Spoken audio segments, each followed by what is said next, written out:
Ever feel like you are just on a treadmill, running and running and running, but not really getting anywhere? And you can feel the stress just building and pulsing through your body. Or maybe you have those days that you just feel like you're on edge because there are so many things that are vying for your attention.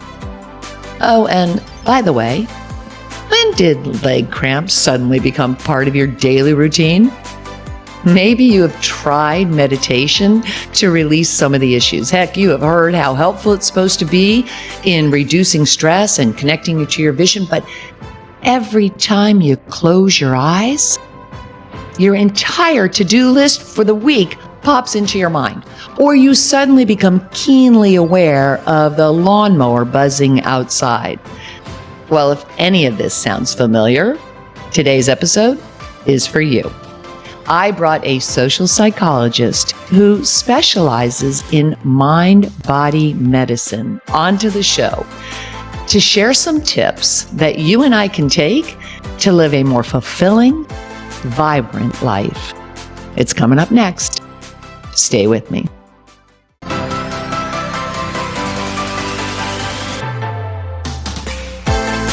Welcome to Shift or Get Off the Pot, the podcast that helps you get out of your head and into action so you can make your dreams your reality.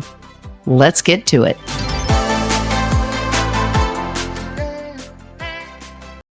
My guest today made quite a shift in her life when she decided to go back to school in order to follow her passion.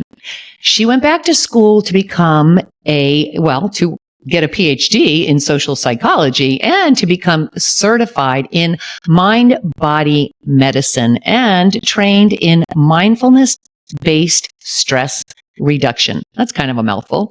She is a speaker, author, and coach, and she helps people weave mindfulness into their everyday lives, helping them to achieve their personal and professional goals without maybe all the stress and the burnout. And she is joining us today to talk about making that change and how her life has evolved since, and now how she helps people on their own journey. Welcome, Theresa Skaar. Kim, thank you so much for having me. I know I've said it before, but the name of your podcast is brilliant because it was like a shift or get off the pot moment for me when all of this started transpiring. So I appreciate you having me. Thank you. I'm glad you like the name. It's, for me, it's kind of like a tongue-in-cheek thing, but it's kind of like, look, you only have one life. Yes. You have one life. So let's get to it. Why waste it? And why get so caught up? And I know it's easy to do that, especially when you're younger, but why get caught up in all the little crap that goes on? Yes. And, out in the world and all that kind of high school type stuff, it's time to just get on with our lives and get moving. So I love the fact that you decided later in life to say, you know what, I'm going to go back to school. I'm going to do it now. And I am going to get a PhD in social psychology. I am going to follow something that something I'm passionate about, something that I just really want to do. But not only that, but make a business, a full-fledged business out of it, and now helping other people as well. So I would love it if, before we get into everything that you're doing now, I'd love to hear just what that was like for you to make that decision and then to start going back into school. Yeah, absolutely. So I'm going to go back even a little bit farther because I never intended to get my grad degrees or my, graduate degree. And the series of events was I worked in corporate. So I worked as a marketing assistant and HR rep. I was an executive assistant. I wore a lot of hats throughout the course, and I worked in insurance, and then I worked in engineering. And, so I just had been doing this office work. And I don't know if anyone will remember this commercial, but it was for Monster Inc. But it was I could file all day long. And so when I met my husband, I was like, I don't care. I could just file all day long, parroting the commercial. And I was like, I just want my paycheck, every 2 weeks. That's all I don't care. And, I'm supporting people, but there was no purpose or passion, right? So there was not any of that. Fast forward to me taking a job at a small firm that was a headhunting firm. And I don't even know what my title was, but I was miserable, cried almost every day at lunch. miserable. And then this was, I think I was hired in 2008. So 2009, early 2009 with the economic downturn, my bosses kept shutting their doors and I sat right where I could see them. And I would just be like, lay me off, just lay me off, just lay me off. And they did. Because I was so miserable, I couldn't even leave the office because I was so burnt out and so just down. I trying to find a new job and a new purpose with the day today was just a nightmare. Anyway, so they laid me off and I got to go back to school full time to get my undergraduate in my late 30s. So I graduated with my BA in psychology when I was 41. I got to be a full-time student as an adult. This was amazing. I mean, it was like a dream come true, totally different because I had taken this windy path. I had gone to community colleges. I have done this, I've done that. And then finally I got to for 2 years, just do school and loved it. And during that time, I met my advisor mentor, who's now a friend. And I went back to the engineering firm, the one that I liked. And she was like, what about grad school? What about grad school? And I was like, I just graduated with my undergrad. Let's calm down. Let's just, get a hold of ourselves. And then things at work started changing. And I remember driving with my husband and I said, what do you think about this grad school idea? And he said, think about your bookshelf. And I was like, what do you mean? And he goes, do you want to get paid for what you're doing for free already? And I was like, yeah, yes, I do. And so we had this great line, right? Yes. And we had this amazing discussion of, do I want to slog away in an office for the next 15 years, or did I want to take 5, ended up being 7 years out and actually pursue something that gave purpose and meaning to my life that I really wouldn't want to retire from. I'm not just ticking the days to retirement. So I applied and I got into grad school. So I got into my PhD program at the University of Nevada, Reno, and social psychology. And while there, I got to teach aging, the study of aging to undergraduates, which is a dream because I started my original career as a nursing assistant. So there's this full circle moment of caring for older adults. And then now I'm teaching kids about how we're all aging. Very exciting stuff. And when I graduated, I was hired on to be the director of the the gerontology academic program and worked there for 2 years while I was working on my business and kind of creating all of these things. And then we moved back to Minnesota and here I am full time doing that. And it is an honor, a privilege, and downright scary. Well, sure, because you're an entrepreneur. Now you have your own business and that can be a little scary, and also there is something very safe about being in school. Let's face it. It's kind of okay, I have a lot of studying and everything to do, but hey, I've got a purpose. I'm doing something and this is, keeping me going. But then again, you don't really have to get out into the real world yet. Yes. You can still be keeping a job going while maybe you're doing that, even though, you're making a transition or you're going to make a change, but making that change, that's the thing that I think can be really scary for people. And it's kind of so I applaud you for making that shift because it isn't easy. And far too often, I think people think about it and think about it and think about it, but then they stay in the thought and they try and just find other things that can kind of fill that void of not pursuing. And I want to go back to something you said on that note, in that you had said finding another job and finding purpose. And it was kind of like finding purpose in just by getting another job. And you can you cannot find that purpose outside yourself by just going from one thing to another. No, you can't. It is like trying to just throw things into a black hole, because it does have to come from within. And I think that, because I know many people are fulfilled by the work that they do, in all sorts of ways. But again, that your point about it needing to be internal versus something external is so important. And it's a hard distinction when you're in the midst of things, because it can be like, what's the next shiny thing? What's the next shiny thing to make me feel fulfilled? Yeah. Well, and not only what's the next shiny thing, but I'm making money here. Yeah. I'm safe. It's comfortable. Am I willing to give this up and go after something else? And I think that's a lot of times why people hold back because, Yes. oh, I don't know if I'm ready to do that. Or, look, they wait till retirement and then maybe they choose to start to pursue something. But I love the fact that you said, okay, that's it. I'm going to go after something a little bit different. And also how you were so miserable that you got what you wanted. Just let me go. Just let me go. There's power in that. It's like somehow, some way, let somebody make that decision for me because I'm not going to go.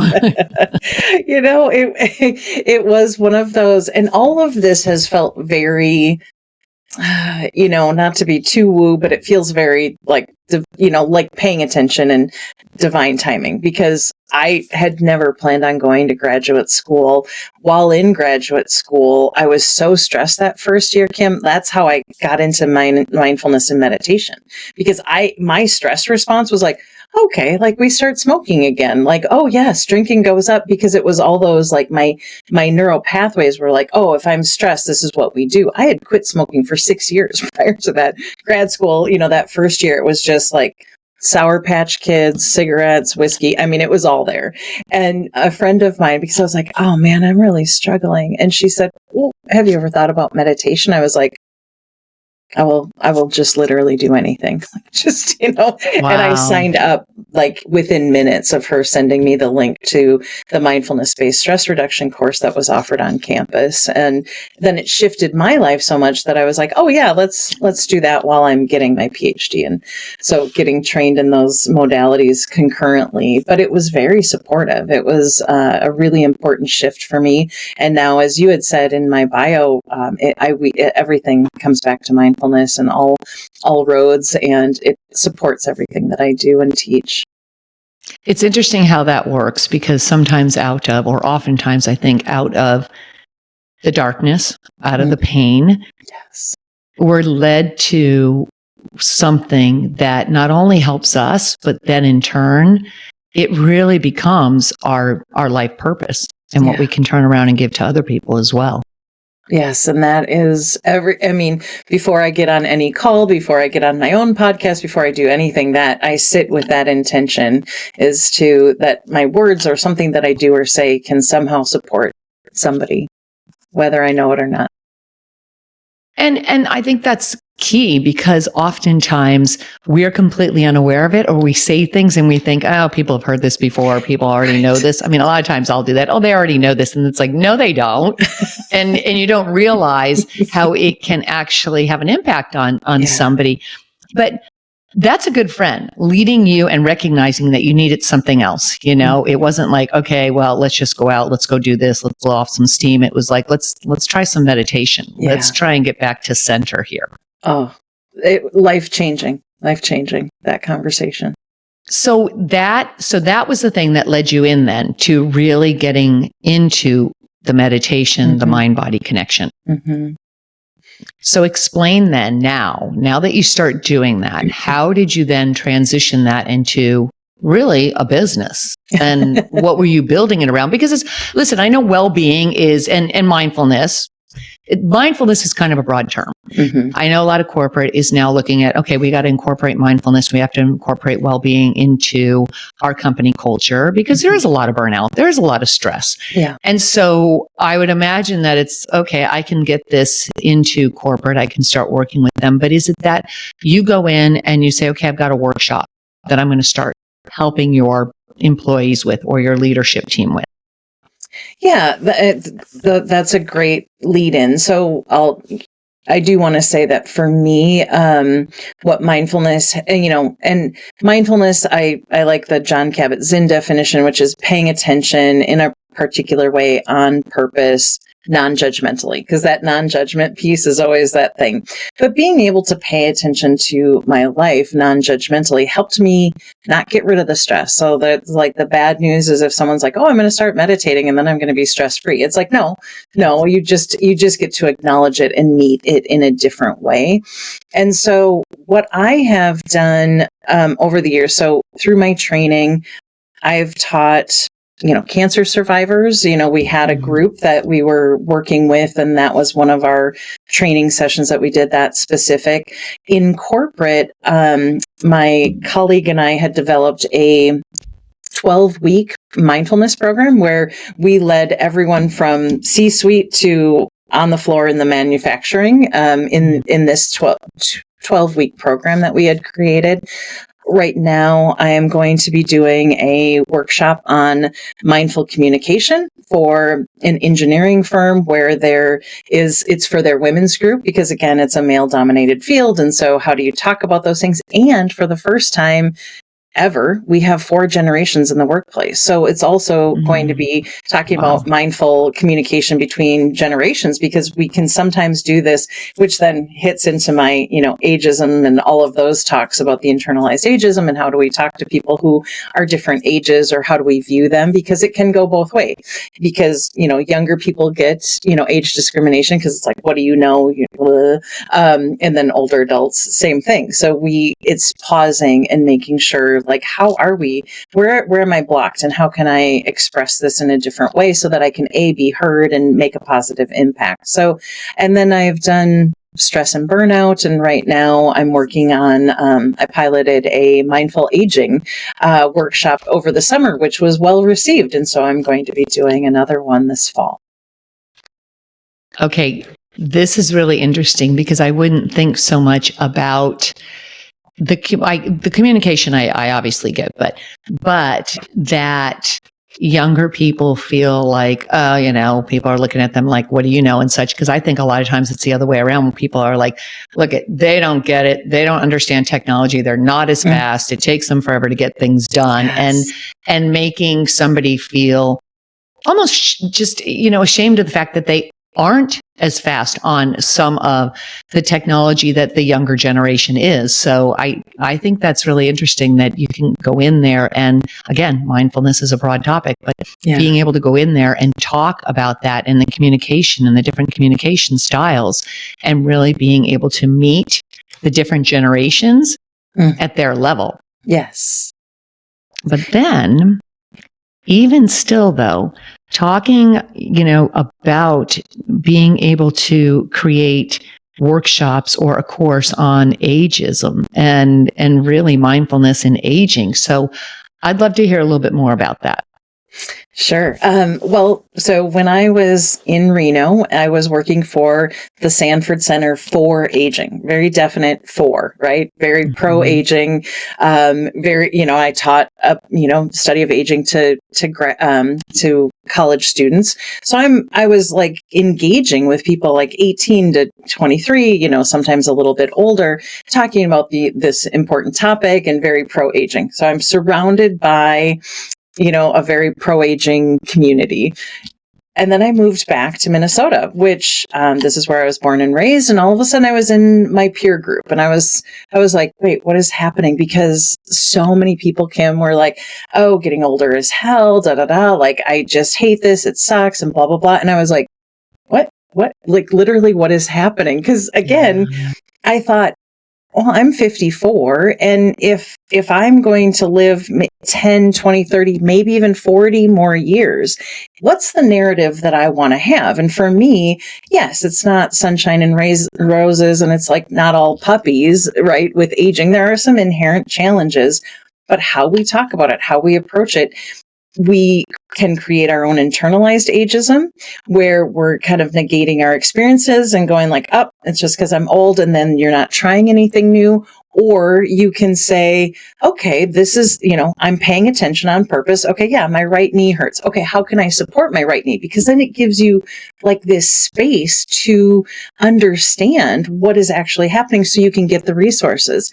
And I tell this story, and my best friend knows that I tell this story, but she, years ago, kept complaining about aging. She was like, age, blah, blah, blah. And I thought, well, this is weird, because we're the same age. I mean, she is 6 months older, but still like although I like to stress the 6 months older, it shouldn't have been that like different, right? Yeah. And then I thought, well, she has kids. Maybe it's because she has kids. Maybe they make you feel really old. Fast forward 7 years, Kim, she had Lyme's disease. So she had something that needed medical attention, but because that's how it is to get old. I'm checking off this box. She didn't seek medical help. And I think that we have biases with health professionals, unfortunately, when they see someone who's older. I was told in my 40s I was working with a trainer to not do squats because I was just a certain age and you just shouldn't do squats. And I knew enough to not listen to that person and go like, no, I want to do squats supportively because that is how I will keep strength in my lower body. But some people might hear that from a medical professional and go like, yeah, my doctor said I'm just not supposed to do squats anymore, or it's hard to do steps, so I'm just not going to do steps anymore. And again, it's working with the challenges. I'm not saying deny it. I'm not saying oh, yay, my knee hurts. No, it really stinks when body parts hurt and ache in different ways and maybe interrupt sleep and all of those things. But how can you meet that then with mindfulness, with non-judgment, with compassion? And then in that space, then you're going to be able to find solutions. You're going to be able to find ways to support yourself that are meaningful versus just, oh, I'm old, so I can't do it. Yeah. I think it's easy to pass things off as that. And I think you're absolutely right that it's easy for doctors sometimes to just say, oh, well, that's just what it is. I know my dad sees a doctor, which he knows I don't care for this doctor and the doctor's attitude. Most of my patients are usually dead by the time they're your age. So, and I'm like, excuse me? I'm like, why are you buying into that? Right. And that irks me because, words are so incredibly powerful and you don't know how much of an impression they're going to make on the individual. Like for myself and for my kids, I raised them to kind of basically, you ask questions, it's okay to ask an authority figure, it's okay to get curious and ask the questions and don't take everything just as face value just because somebody that you think has the credentials says it. That's not necessarily true. And so I think you have to be aware, and I think that's what you're talking about, is really that self-awareness and also really paying attention to your body, because I believe there's a biological age and a chronological age. And I think that we can reverse a lot of things. Yeah. I think that if we're aware enough and we can pay attention and go, oh, okay, well, why is this happening right now? And then asking that, I think that's part of the mind-body connection. Okay, what is really going on here? And why is it, why is my left side feeling this? What is left? I always look at, and I will get woo. I always look at, okay, what's the metaphysical reason? What's going on here? Left. Is that receiving? Is that my male energy, my female energy? Because I think when you ask those questions, you start to open yourself up to an awareness that can allow you to maybe make some changes. Absolutely. And that's not to say, I don't, I'm going to ignore these things, but I do an investigation. I got my Louise Hay book. Sure. I check in. What's my mantra supposed to be to help support these things of 100%. And, my husband and I did a lot of yard work this weekend, and we modified because, quite honestly, I've been spending a lot of time in this office and haven't been using my body, to shovel and move things. And so it was, paying attention, drinking water, taking breaks, listening to our bodies, but still getting things done and going like, wow, it feels good to be out of my office and outside. Yeah. And so making accommodations, what is possible. And by the way, that doctor, how old is your dad? Do you mind me asking? My dad is 89 and he'll be 90. Now, granted, he has some health issues, but we have good friends, or he has good friends and family friends and relatives that are 95, 96, different outlook on life. And my dad was great up until he started losing a lot of his friends. And so now it's like the doctor is just adding to that. And, I see that, but man, I'm just like, let me at him. Yes. let me at them like that. You just don't tell people. I'm always of the mindset that I'm curious as to what would happen if a doctor said, hey, two sets of people, same illness. Yeah. And the doctor said, you've got X, Y, and Z thing. And it's going to be really hard for you, blah, blah, blah. And then the other person, they said something completely different. Oh, no issues. You can go do. I'd like to see what happens, right? Yeah. And how that impresses the mind. Well, absolutely. And I mean, there's research on plants, like when we talk nice to plants or when we talk bad to plants, and, plants that we talk nice to thrive. And I believe that is the same with us. Again, not dismissing any real issues that need to be addressed, but that conversation of like, my patients are dead at this point, like, no. Like that to me is such an unnecessary statement. Anyway, so if there's any medical professionals listening, it's important to investigate and get curious. Kim, curiosity is one of my favorite words. Get curious about your own age biases, because ageism is kind of still one of the only isms that we poke fun at, that we feel entitled to be saying things. I'll catch myself. There was one time I was driving and, I thought the person ahead of me was like not driving very well. And I had some, issues and anger, and you had some road rage, Theresa? I did, just a smidge. But I wasn't like violent, but I was like, ugh. And my first thought was, ugh, they're old. I teach this. I admit this because it's a process, right? So my first thought was, oh, they're old, because I saw some sort of cap. As I passed them, it was a young girl wearing like just a golf cappy kind of thing. And I had to laugh at myself. And I immediately went and told on myself to my students, because I thought, yes, we can be in it and wanting to do, our very best, but it is so in our society. It's so in how we, meet the world, and we have these automatic snap judgments and biases, and only through awareness can we start making those shifts.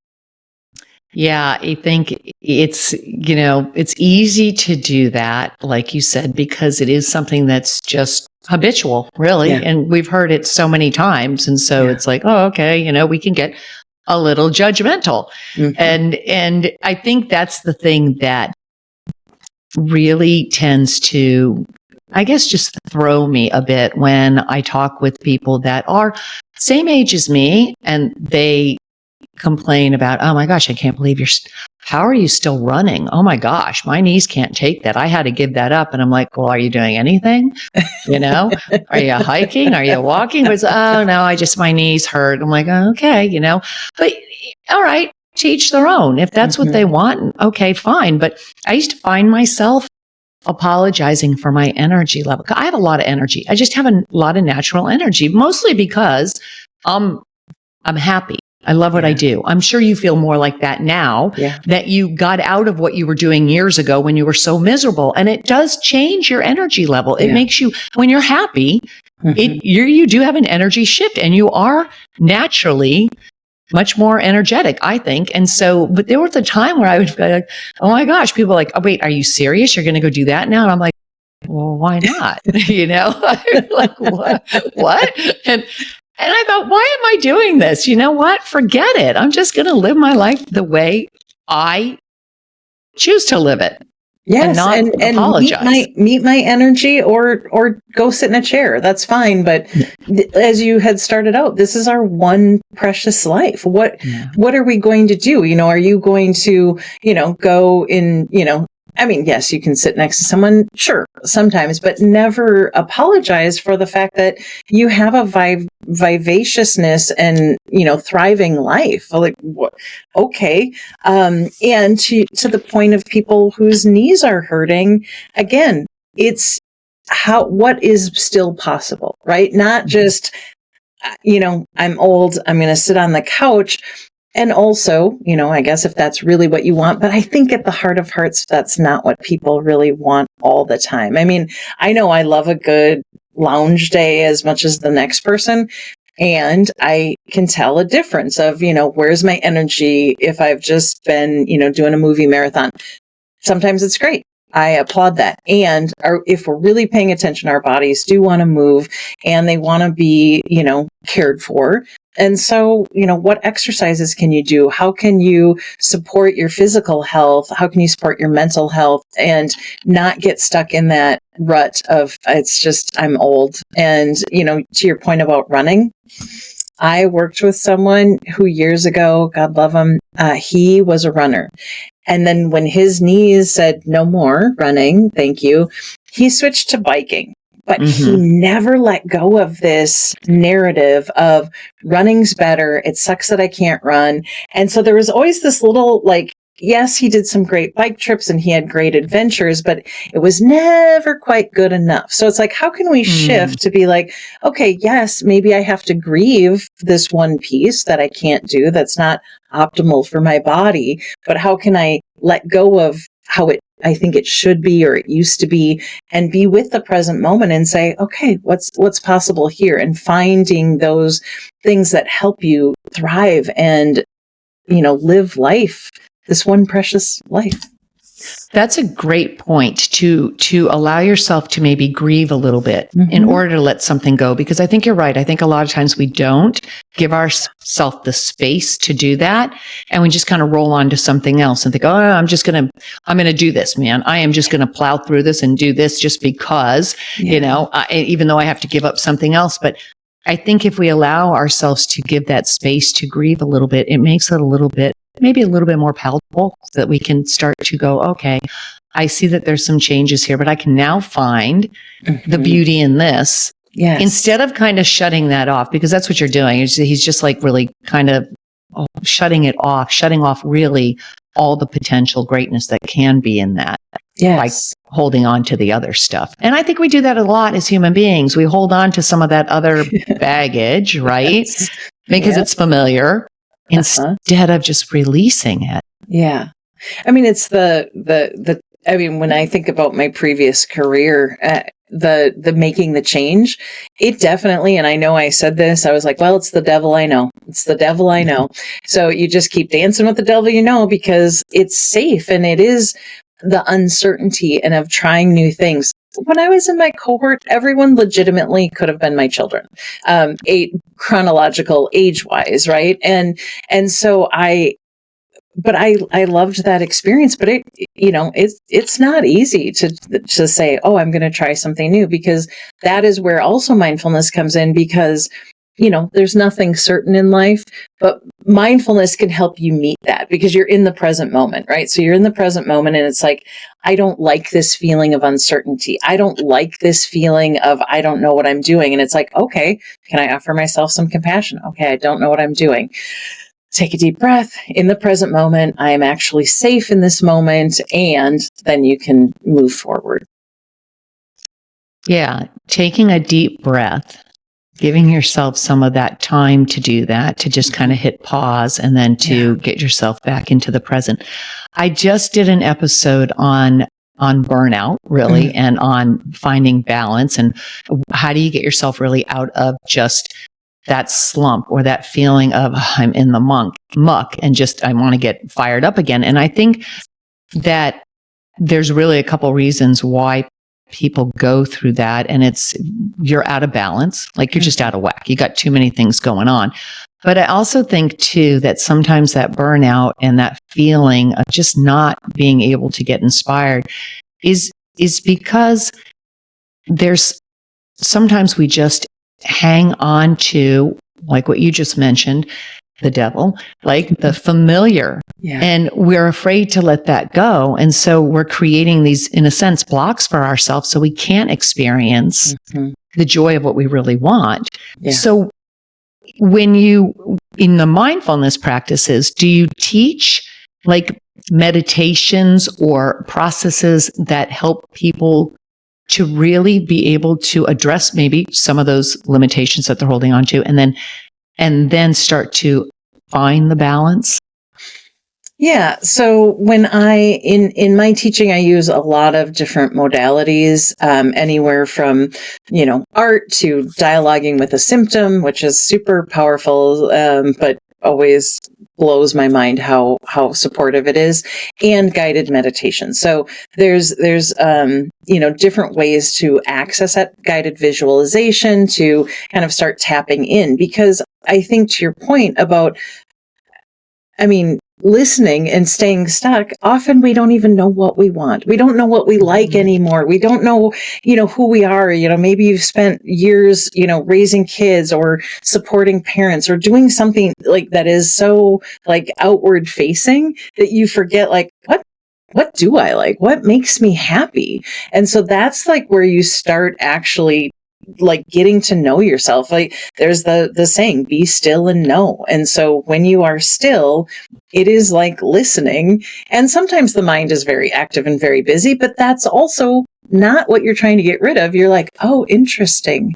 My mind is really busy right now. Okay. I've been meditating for years. I teach this stuff, Kim. Sometimes it is like a real street fight in my brain. Yeah. And so it's not always just like I'm sitting down and I'm instantly like transported into some state of Zen.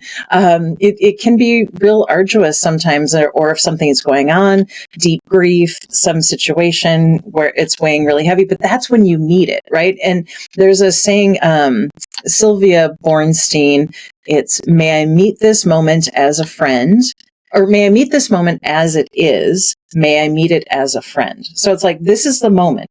My mind's busy. I'm really stressed. I'm really scared. I don't know who I am anymore. Okay, that's this moment. Can I meet this as a friend? Can I be non-judgmental? Can I be curious? Can I find some access point to saying like, my needs are important. It's worth getting to know me at any stage, right? Because we're always changing, but do we pause long enough to get to know ourselves and get to know like who we are in this moment and what is called for in this moment? And that could be sitting down to meditation, or it could be going for a walk, or, there's things that our body will let us know if we're paying attention. So good. And so true. I know I'm envious of people that can just kind of go, okay, I'm going to go meditate. And then you're like there's you. And like, it takes me a little bit because I'm telling you, the to-do list starts going, right? I'm like, oh, wait, there I go. But I started doing this thing where I look at it now and I go, oh, there's that to-do list again. Okay, I've already written it down. Bye-bye. Thanks for showing me, right? Yes. And then I have to, in a sense, I almost visualize these boxes because it allows me to get into that moment. Because then I go, okay, I'm putting you in that box and I can see you in 30 minutes or whatever it may be, right? I'm like, okay, thanks for showing me. And then you can sit over there.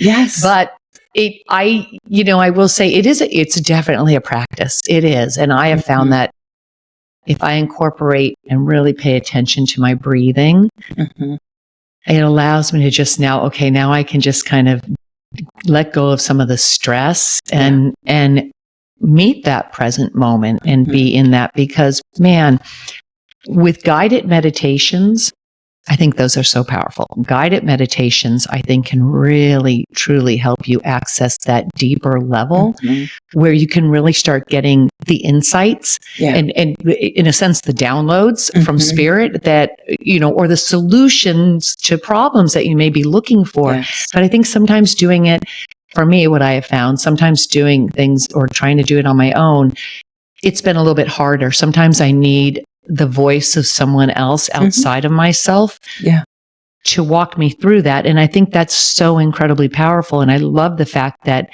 in our world, it's becoming more mainstream. People are more aware of the need to do that and to incorporate it in their lives. Yeah, absolutely. Have you ever tried meditating after you've come back from a run? Oh, yeah. Okay. Listen, I will tell you that the mountain biking or running, or usually skiing, I've done that a lot where I just pull off to the side and I'll sit there for a bit because it's just so peaceful, right? And for me, I love being out in nature. Yeah. So sometimes that's easier where I just will take time, like I'll take my bike off to the side by a creek or something, and I'll just go, okay, I'm just going to sit here for a little bit. But then I'm like, are there a bunch of people around? Are there people looking at me? so then I'm like, okay, maybe I should. But, so I have come back before. And you're right. It makes a difference because I have this energy shift. I'm much more relaxed. I've gotten kind of that adrenaline stuff out of the way. And I'm assuming that's where you're getting with this because that's helped me. It really has helped me. Yeah. And I like to, so we often talk about like this sitting, or, you'll see magazines and it's people at the top of a mountain. And of course, meditating at the top of a mountain is glorious. Absolutely. However, in our day-to-day life, it can seem unattainable, right? It can be like, I'm shuffling around, I'm going from appointment to appointment or my work day. And so I like, reminding people that there's multiple different ways to find a meditative state. So expressive meditation is one of the oldest meditations that we've ever had. And what is that? It's, basically, you could shake, you can do a full body shake, you can do some dancing, you could shake it off with Taylor Swift, you could, like whatever gets you moving. So even that is an access point. So for people listening, if they're like, I can't meditate, my mind's not still. No, the mind is doing exactly what the mind is supposed to do. It is active. It's able to think into the future. It's able to think about the past. But what we're trying to do with meditation is come to the present moment. And so your point about, okay, focusing on your breath, you can never be in a future breath or a past breath. So yes, the breath, sensations in the body, sounds in the room, but it doesn't have to look a certain way. And your body might not even let you sit in a lotus position. So it's not about trying to find this ideal. It's trying to find moments where you come to the present moment. I love also informal meditation. So if there's something that you're doing and you're just caught up in cares and, you're doing something, okay, maybe it's when you wash your hands, or maybe it's when you wash the dishes and you're like, okay, I'm going to pay attention to the warm water, and then go, oh man, not everyone has warm water. Oh, I have soap, or I had food to put on my plate. So then there can be some natural, organic gratitude that might arise as well, but you're coming to the present moment. And that can be taking 2 deep breaths before you walk in the door from work or before you go into meetings. It can be that accessible so that you're like, okay, I'm transitioning from one thing to the next. And here I am now, all the way to longer meditations, because as you said, the longer you sit, the deeper into stillness you can get sometimes too. So there's benefits to all of it. And I absolutely love it when I can get to that place where it feels good. It does, because I get a lot of intuitive hits that have always been right. And if I followed them, then I'm like, oh my gosh. So why wouldn't I spend more time doing that? But then again, like everybody else, I think it's a learned behavior. You really have to condition yourself to do it, because it's very easy to say, okay, I'm going to go do that and kind of meditate a little bit. And then, oh shoot, I came back and the dog needs to get walked, and this, and life gets busy. Right. But honestly, it really is something that I personally want to incorporate a little bit more of. I guess I would say more of on a regular basis, where I can get to that deeper level. Because I do have a practice that I do with the meditation and the journaling every morning. But I think the times that I'm really able to is exactly what you said. After I've had that adrenaline pushed out, if I run or something like that. And then you can kind of come back and go, whoa, it's a change. It really is. And why wouldn't we do more of that if we know that all the answers that we have, or any issue that we might have, any problem, that answer's inside. Yeah. And we can get to it if we would just sit long enough to get there.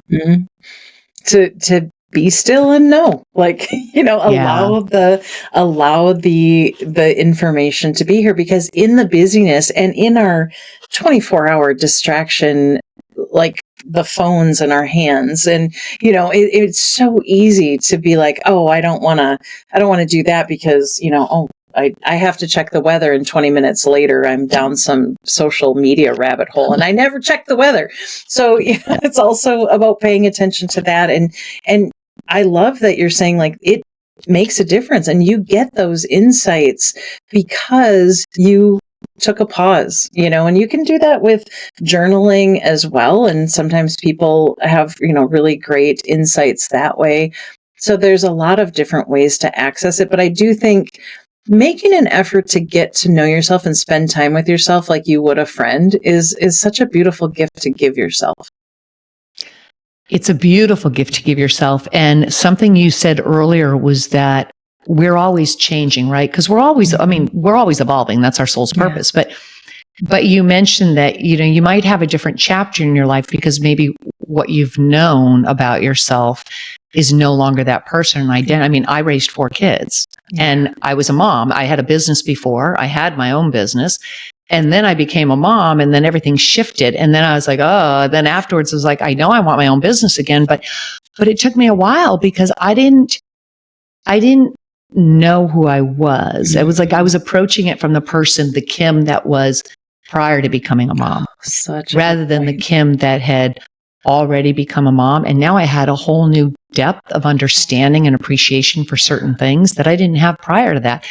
But I didn't have that belief in me or that confidence because I was approaching it from the early Kim. And I was like, no one's going to take me seriously. I've been a stay-at-home mom. I've been trying to raise my kids, and so it was really, well, it took me really to start to ask myself some questions and really start going inside and going, okay, what do I really want? Who am I really now? What do I believe about myself? And it was a process. It was a process. Yeah, kind of like going back to school. Exactly. And somewhat harder because as you're pointing out, we get into these identities. We get into this, I know who I am because of this. And then when that changes, your kids are successfully launched and then you're like, well, who am I now? And so it's the taking that time to get curious, that word again about who you are, what motivates you, and, to feel into those things that might feel a little like scary, but like, I don't know, it's resonating on some level. Maybe I should try this in some way, because I don't think either one of us are saying like, blow up your life and go do something new. Yeah. It's getting to know yourself. It's inviting curiosity to, meet this version of yourself in this moment in time, and then seeing what emerges, following those intuitive hits. Yeah. Well, yeah, paying attention to those and following those intuitive hits. And yes, and even if it's just baby steps at first, because I just fully believe that we aren't given these desires or intuitive hits without the ability to bring them to fruition. And so we're the ones that stand in our way. And so if we can just take little baby steps forward, like you said, it doesn't have to be this just huge shift and change, but it can be little by little by little, because with each step forward, it's like more is revealed, right? Yes. Yeah. A little bit more. Taking that next right step. And you said something about intuition. Following your hits. It's here and then it's gone. But it's allowing that intuitive hits. Yeah, it's gone now. So quick. Listen, I used to look around with envy at people like Sylvester Stallone or other people, and I think, oh my gosh, how'd they just get this whole download? And they just wrote everything out. It's like, I want one of those. Where's my download? Come on. And I used to go, what are you doing? I'm a good person. You know what I mean? I'm open. I've been to confession. I've done all of the things, right? But I'm like, I'm meditating alone. My legs are crossed, but I've got it in the lotus position. But honestly, it took, this goes back to looking for your purpose outside yourself. I was chasing it and thinking, not getting silent, not getting present to what I was already getting. Instead, I wasn't paying attention because I was so busy going, where's mine? Where's mine? Where's mine? Why am I not getting it? Yeah. And then the moment I started pulling back and just going, all right, zip the lip. Stop the thoughts. Just let it hit. Take a pause.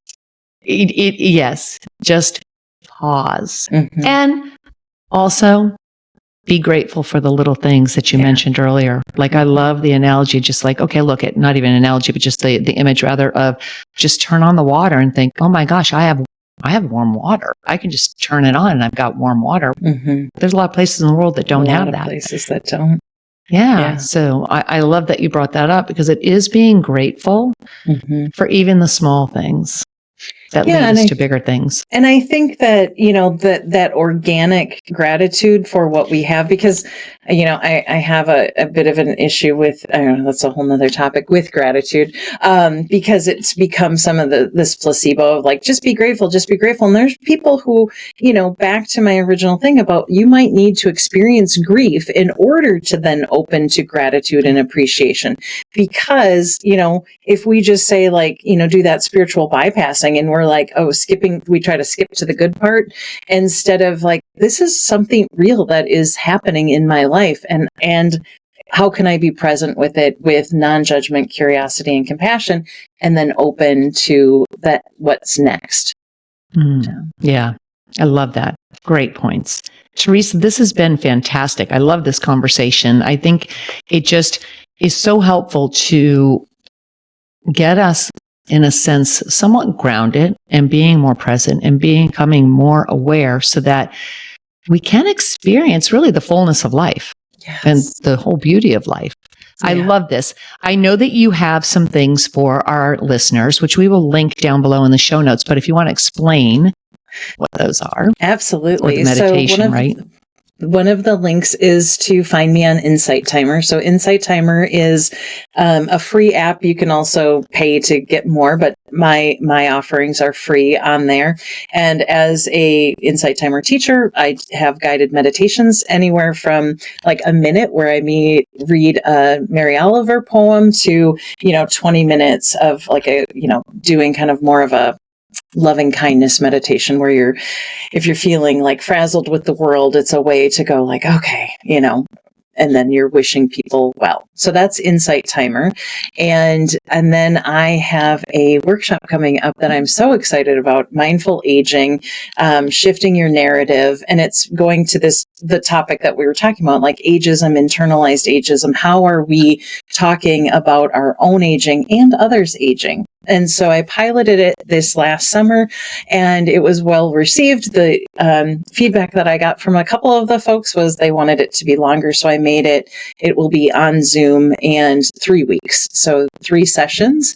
And what will come with that is a workbook that we'll work through, an ability and time to meet with community and talk about some of these things, as well as guided meditation. So each week, there'll be a guided meditation for people to work with for that week. And then we can come back together and discuss it.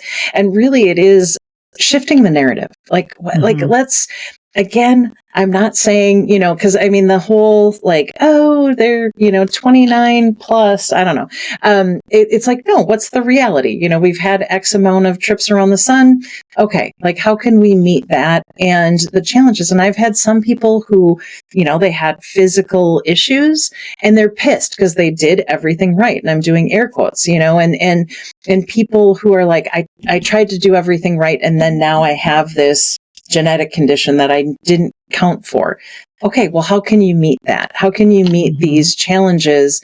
Again, not placebo, not, skimming over, but actually acknowledging and being aware, curious, what's possible, grieve if we need to grieve, and then explore what's next. Explore what's next. Yeah. I love that. I think I'm going to get my dad's doctor into that workshop. Just kidding. Well, it's an unfortunate thing when people just dismiss people because of their age. I know. Thank you so much for being here. I really appreciate this conversation. And again, we will link all that information and how you can actually get a hold with Theresa as well in the show notes down below. Thank you so much, Kim, for having me. This was so fun. I appreciate you. Yeah, absolutely. We'll have to have you back on again and talk a little bit more because I know there's so many different levels and other things that we really didn't even get to. Absolutely. So we'll have to do that again in the future. I would love that.